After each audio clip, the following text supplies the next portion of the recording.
चलते चलते किसान द्वारका नाम की एक महिला के घर के पास पहुंच जाता है। वो महिला घर के सामने ही खड़ी थी, इसीलिए किसान उसके पास गया। कौन हो बेटा तुम और कहाँ से आ रहे हो? माता जी, मेरा नाम किशन है। राजापुर से आया हूँ। मुझे बहुत जोरों की भूख लगी है। क्या आप मुझे खाना खिला सकती हो? हाँ जरूर, मैंने अभी अभी खाना तैयार किया है। अंदर आओ, मैं तुम्हें खाना देती हूँ।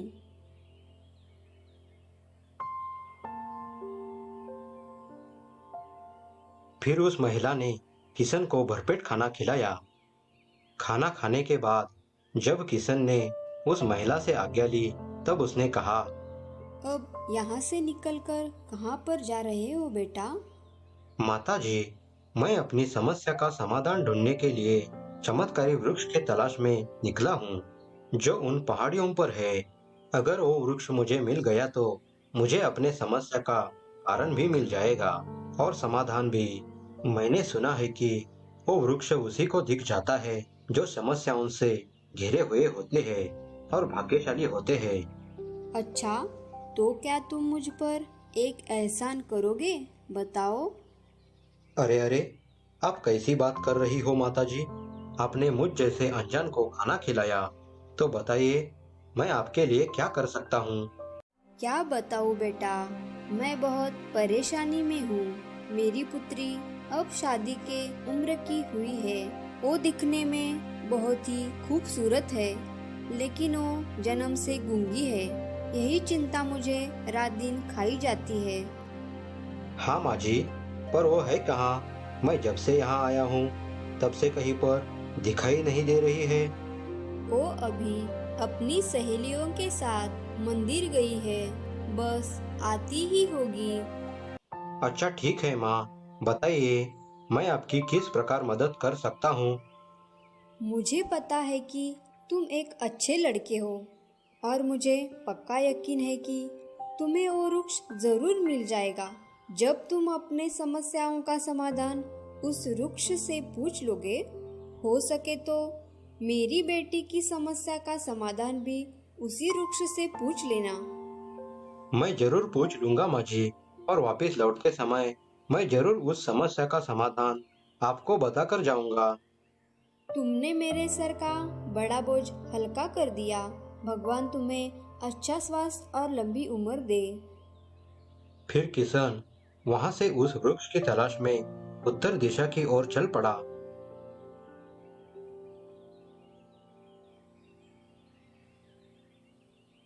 किशन को चलते चलते शाम का समय।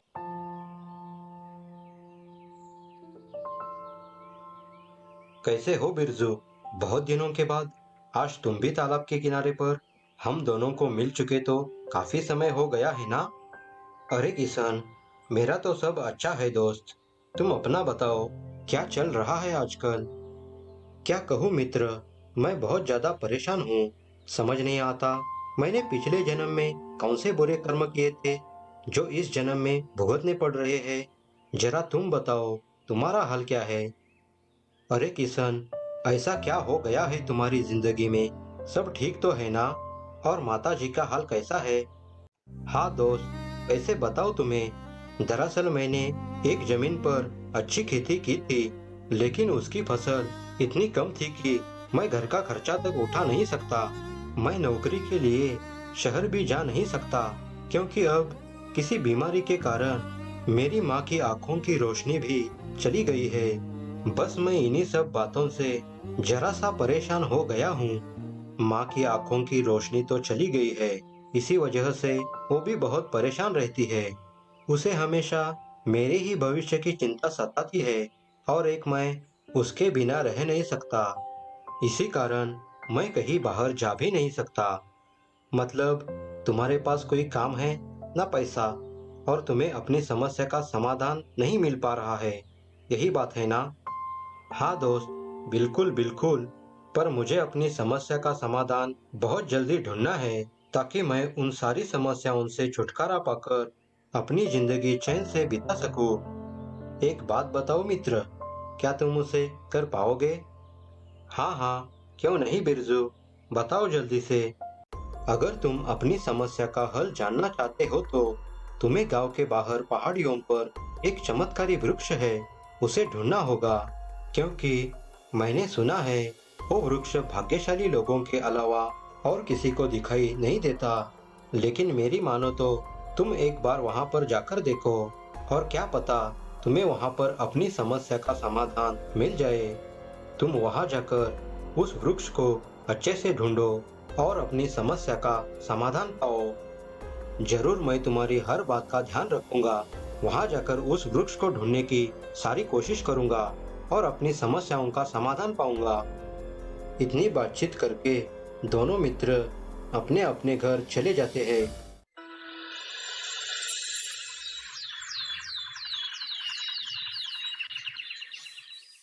अगली सुबह किशन ने अपनी माँ को अपना ख्याल रखने के लिए कहा और सावधानी परखने की सारी सूचनाएं दे दी।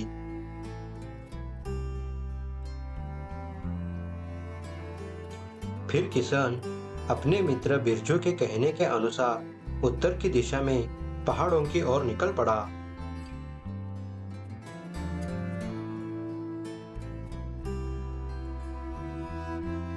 ऐसे ही किशन उत्तर दिशा की ओर कुछ घंटों तक चलता रहा।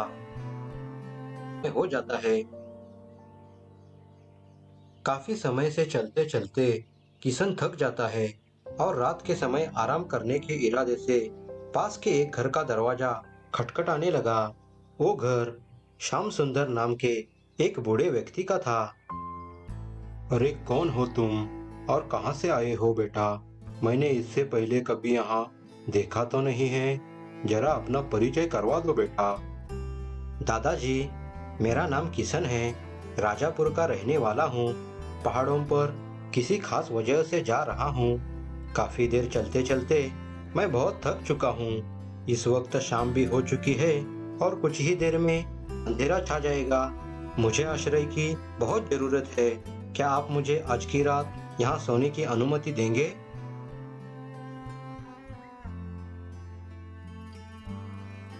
फिर उस बूढ़े आदमी ने किशन के प्रति सहानुभूति दिखाते हुए भरपेट खाना खिलाया और अपने घर में आश्रय भी दिया।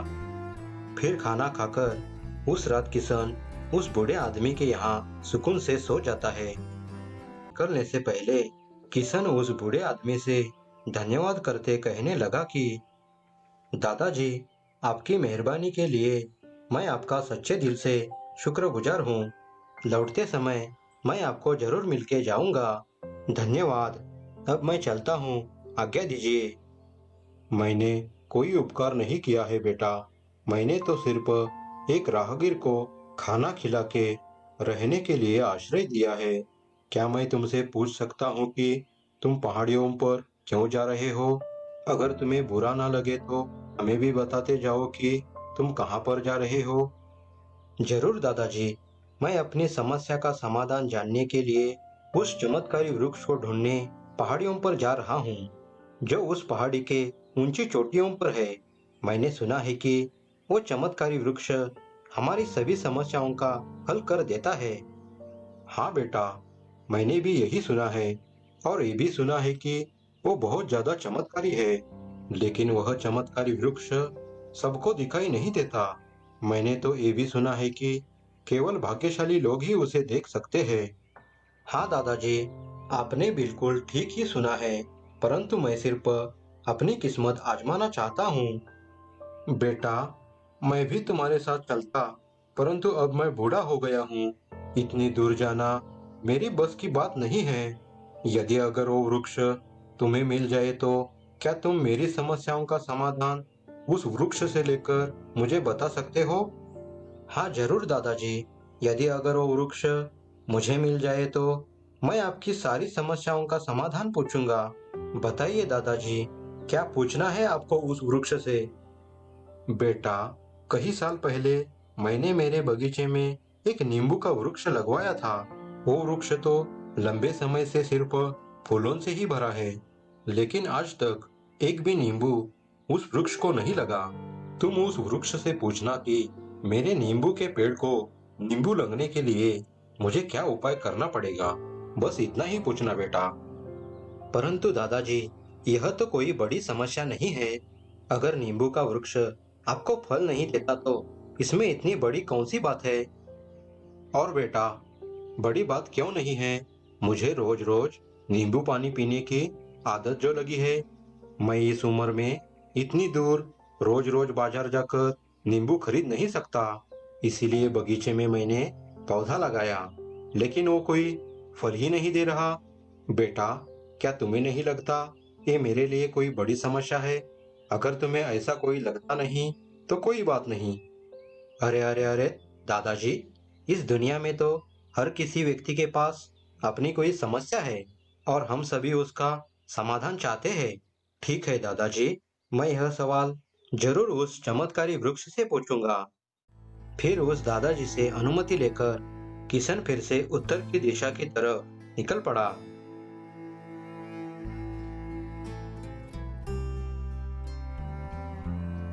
ऐसे ही कुछ समय किशन चलता रहा। उन पहाड़ी और किशन के बीच एक बड़ी झील थी। किशन चलते चलते उस झील के पास पहुंच जाता है।